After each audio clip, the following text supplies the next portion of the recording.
పట్టణంలోని సేరెల్లి వీధిలో గల శ్రీ ఆంజనేయ స్వామి దేవాలయంలో శ్రీ పురందరదాసుల ఆరాధన ఉత్సవాలు మంగళవారం ప్రారంభమయ్యాయి.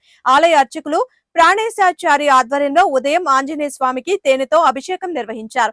రాఘవేంద్రాచారి, ప్రమోద్, ప్రసన్న, నరేష్ వేద మంత్రాలతో పవమాన హోమం నిర్వహించారు. బుధవారం స్వామివారి అభిషేకాలు, రథోత్సవాలు జరుగుతాయని తెలిపారు. ఈ కార్యక్రమంలో పలువురు భక్తులు పాల్గొన్నారు.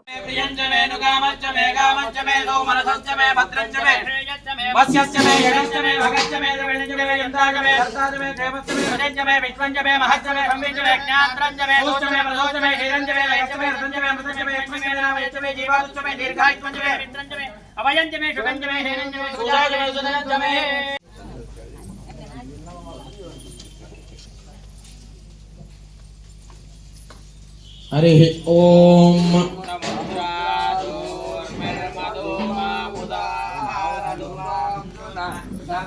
प्रमेयः पदयन्ति यक्वास्य धारा अर्षो नभाजे काष्ठा बिन्धर्नोर्मिभिन्वामानः अभिप्रावन्त समाने वयोषा कल्याण्या अस्पर्शतसुष्टुतिं गव्यमादिमस्मासु भद्राद्रवीणानि धत्ता इमं यज्ञं नायत देवता नो घृतस्य धारा अभितत्पावन्दे मधुमत्पवन्दे